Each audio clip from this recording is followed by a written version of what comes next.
Hi, I'm Elias. A lot of friends of mine have asked me to tell them how to apply for the PR and what are the points and little basics. So in this video, I'd probably try and explain to you how you can actually apply to a PR and what all it includes. Yeah.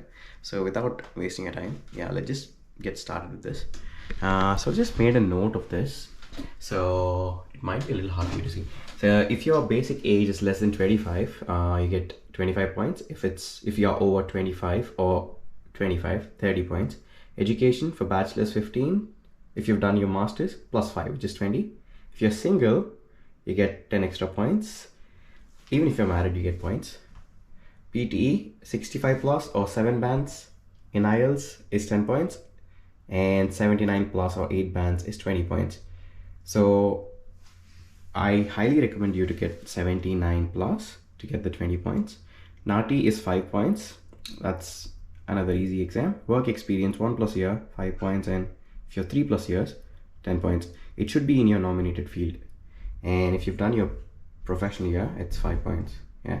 So until here, you already got your 95 points, which is a pretty strong score.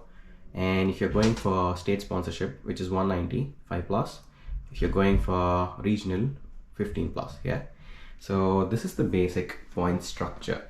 Now I want to tell you what all do you need to do before you can apply for your EOI. EOI is basically your expression of interest. You're just saying that I want to migrate to Australia. So you're just telling them that, you're just writing in a form. So before you get that, first thing you need to do is to check if your college is in, you need to get a skill assessment. So I tell you what you can do if you're from an Indian college.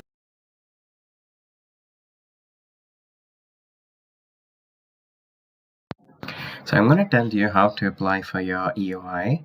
For that, first thing you need to do is your skill assessment. You can't apply for your EOIs without a skill assessment. For skill assessment, because I'm an engineer, I do it through Engineers Australia. I'm going to show you what are the steps that you need to do. First thing is, if you're from India, I could just go check if your college is in Washington Accord or not. NBA accreditation, Tier 1. If I go into this link, then I can check by my state because I'm from Andhra.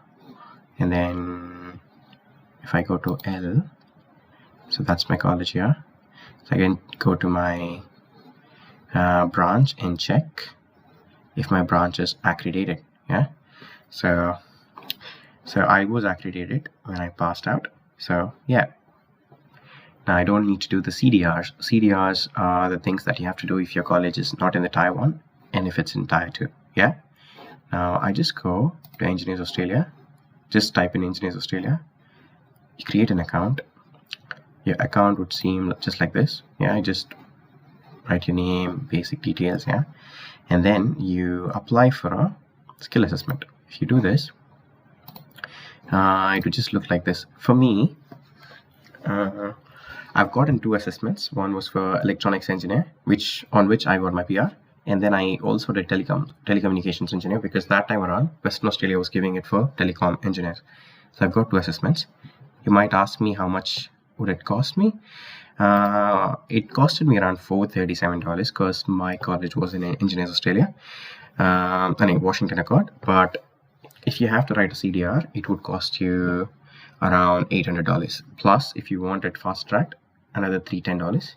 So yeah, if you can write your CDR by yourselves, you're saving more than $1,000. Otherwise, the person who's going to write the CDR for you would take around $1,000 or more. Once you got your assessment sorted, the first thing you need to do is just go to skill select. Just type in skill select and then do login. Since I already have an account, yeah, it's opening, but then you just have to open an account. Just very simple, basic, new account. Yeah.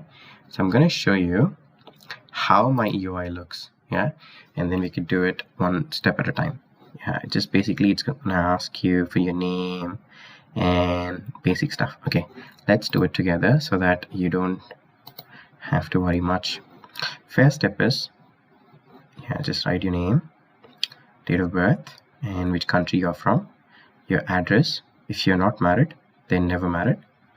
Then you just go, confirm all these details. And then, so this is an important step. If you want points tested, which is skill independent, 189 and 190 for state sponsorships. If you want to live in regional areas, you can just take 491 as well.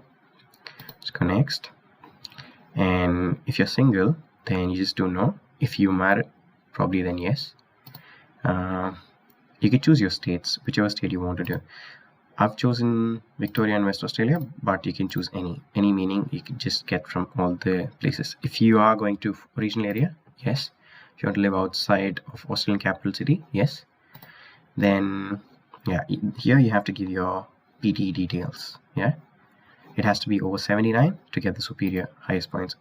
Now since mine has expired, so it says 36 months is the tenure, so it has to be within 36 months. Then you give your master's degree, Australian qualification.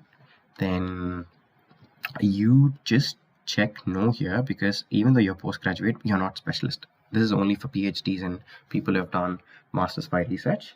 And then if you've lived in a regional area, for example Geelong, Deakin, then you can get extra 5 points. If you've done NATI, you get this 5 points. Okay, you check yes. Then you just go, this is the assessment that you've gotten.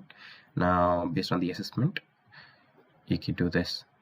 So Engineers Australia assessment, then yes, you give the receipt number, and that's it. This is for the job that you've done. If you're working in your field, then definitely put it there. Even though it's not 40 hours, even though you're working 20 hours, it still counts. If you do it after 1 year, it will automatically update it 5 extra points. So that's that. And then professional year, if you've done your professional year, then yes, otherwise no. It gives you 5 extra points. I didn't do it because it's too much money, $15,000. I didn't think it was worth it. So this is all, that's it. Now you just say yes to this, and that's basically it. It'll just become this, and then at the end of it, you just click submit. So it's as simple as that. You don't have to go to any of the agents and give them 500 just so they can type it in for you. All the best, and do it quickly, because these days it's coming for pretty less points as well.